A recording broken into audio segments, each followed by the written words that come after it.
B J P ಮತ್ತು J D ಎಸ್ನವರು ಸಿದ್ದರಾಮಯ್ಯನವ್ರನ್ನ ಬೈತಾ ಇರುವಂಥದ್ದು ವಿಚಾರದಲ್ಲಿ, ಸುಖ ಸುಮ್ಮನೆ ಆಪಾದನೆ ಮಾಡುವಂಥ ವಿಚಾರದಲ್ಲಿ ಬಹಳ ತಾಳ್ಮೆಯಿಂದ ನಾವು ಸಹಿಸ್ಕೊಂಡಿದ್ದೀವಿ.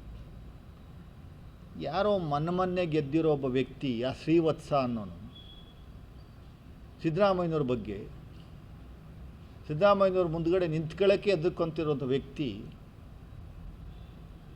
ಡೆಲ್ಲಿನಲ್ಲಿ ಅರವಿಂದ್ ಕೇಜ್ರಿವಾಲ್ ಡೈಲಲ್ಲಿ ಒಳಗಡೆ ಎದ್ಕೊಂಡು ಅಧಿಕಾರ ಚೀಫ್ ಮಿನಿಸ್ಟರ್ಶಿಪ್ ಮಾಡ್ತಾರಲ್ಲ, ಆ ಥರ ಮಾಡುವಂಥ ಪರಿಸ್ಥಿತಿ ಕರ್ನಾಟಕಕ್ಕೆ ಸಿದ್ದರಾಮಯ್ಯವ್ರಿಗೆ ಬರುತ್ತೆ ಅಂತ ಹೇಳುವಂಥ ಹೇಳ್ತಾ ಇರುವಂಥದ್ದು ಇದೆಯಲ್ಲ, ಬಹಳ ತಾಳ್ಮೆಯಿಂದ ಇದ್ದೀವಿ ನಾವು. ನಿನಗೆ ತಾಕತ್ತಿದ್ದರೆ, ನಿಮಗೆ ಆ ಗಟ್ಸಿದ್ರೆ, ನೀವು ನಿಜವಾಗ್ಲೂ ನಿಮ್ಮ ವಂಶಸ್ಥರಿಗೆ ನೀವು ಹುಟ್ಟಿದ್ರೆ, ನಾನು ಇದನ್ನು ಪದ ಯೂಸ್ ಮಾಡಬಾರ್ದು, ಹುಟ್ಟಿದ್ರೆ ನೀವು ಮಾಡಿ ತೋರಿಸಿ, ಹಾಕಿ ಮತ್ತು ಸಿದ್ದರಾಮಯ್ಯವ್ರನ್ನ ಒಳಗಡೆ ಜೈಲಿಗೆ ನೋಡೋಣ. ಹಾಕ್ಸ್ರಿ ಶ್ರೀವತ್ಸ, ನೀನು ಹಾಕ್ಸು ನೋಡೋಣ. ನಿನಗೆ ಕಾಮನ್ ಸೆನ್ಸ್ ಇದ್ದರೆ, ಗಟ್ಸ್ ಇದ್ದರೆ ಮಾಡಿ ತೋರಿಸು. ಅರವಿಂದ್ ಕೇಜ್ರಿವಾಲ್ ರೀತಿಯಲ್ಲಿ ಸಿದ್ದರಾಮಯ್ಯವ್ರನ್ನ ಮಾಡಿ ತೋರಿಸು ನೋಡೋಣ. ಏನು 14 ಸೈಟು ಏನು ನಿಮ್ಮ ಅಪ್ಪನ ಮನೆ ಆಸ್ತಿನ? ಅದು ಬಿ ಜೆ ಪಿಯವರು ಜೆ ಡಿ ಎಸ್ನವ್ರ ಆಸ್ತಿನ ಬರ್ಸ್ಕೊಂಡಿರೋದು. ಅವರ ಆಸ್ತಿನ ಇಲ್ಲಿಗಲ್ಲಾಗಿ ತೆಗೆದುಕೊಂಡಿರುವುದಾಗಿ ಪರಿಹಾರ ಕೊಟ್ಟಿರುವಂಥದ್ದನ್ನ ನೀವು ಇಡೀ ರಾಜ್ಯಾದ್ಯಂತ ಸುಳ್ಳು ಹೇಳ್ಕೊಂಡು ತಿರುಗ್ತೀರ. ನಾಚಿಕೆ ಆಗಲ್ವ ನೀವು? ಅದು ಬಿ ಜೆ ಪಿ ಸರ್ಕಾರದಲ್ಲಿ ನೀವೇ ಕೊಟ್ಟಂಥದ್ದು. ಬಾಯಿಗೆ ಬಂದಂಗೆಲ್ಲ ಬೈತೀಯಾ? ಬಾಯಿಗೆ ಬಂದಂಗೆಲ್ಲ ಮಾತಾಡ್ತೀಯಾ? ಯಾರು ಬೇಕಾದರೂ ಮಾತಾಡುವಂಥ ಪರಿಸ್ಥಿತಿ ನಿರ್ಮಾಣ ಮಾಡ್ಕೊಂಡಿದ್ದೀರಾ. 45 ವರ್ಷದಿಂದ ಒಬ್ಬನು ಉಸಿರು ಸಿದ್ದರಾಮಯ್ಯವ್ರ ಬಗ್ಗೆ ಮಾತಾಡಬೇಕು ಅಂದರೆ 100 ಸರಿ ಯೋಚನೆ ಮಾಡುವಂಥ ಒಂದು ವ್ಯವಸ್ಥೆ ಇದ್ದಿದ್ದು, ಇವತ್ತು ನಾಯಿ ನರಿಗಳೆಲ್ಲ ಮಾತಾಡ್ತಾವೆ.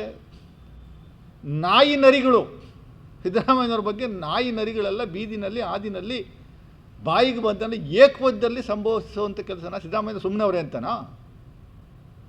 ನಿಮ್ಮ ಯೋಗ್ಯತೆ ಇದ್ದರೆ ಸಿದ್ದರಾಮಯ್ಯ ತಪ್ಪೇಲಿ ಮಾಡಿದ್ದಾರೆ ಎನ್ನುವಂಥದ್ದು ಒಂದೇ ಒಂದು ಪೀಸ್ ಆಫ್ ರೆಕಾರ್ಡ್ನ ಯಾವುದೊಂದು ದಾಖಲೆಗಳನ್ನ ಪ್ರದರ್ಶನ ಮಾಡಿರಿ. ಅದು ಬಿಟ್ಬಿಟ್ಟು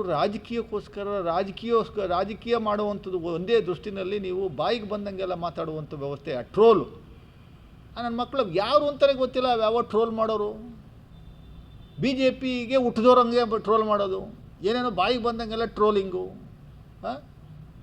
ವ್ಯವಸ್ಥೆ ಬೇಡವ? ಒಂದು ಬಾಯಿಗೆ ಬಂದಂಗೆಲ್ಲ ಟ್ರೋಲಿಂಗು.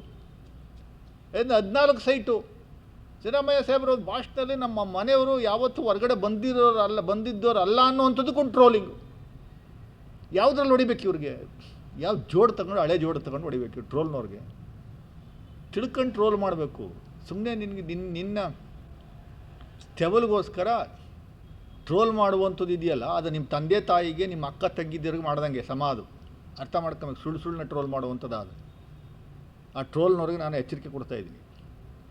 ಟ್ರೋಲ್ ಮಾಡಿದ್ರೆ ಏನೂ ಆಗಲ್ಲ, ಯಾರು ಏನು ಕೇಳಲ್ಲ ಅನ್ನುವಂಥ ವ್ಯವಸ್ಥೆ ಇರೋದ್ರಿಂದ ನೀವು ಆ ಥರ ಮಾಡ್ತಾಯಿದ್ದೀರಾ. ಸೈಬರ್ ಕ್ರೈಮ್ ಕಂಪ್ಲೇಂಟ್ ಕೊಡ್ತೀವಿ ನಾವು, ಸುಮ್ಮನೆ ಕೂರಲ್ಲ.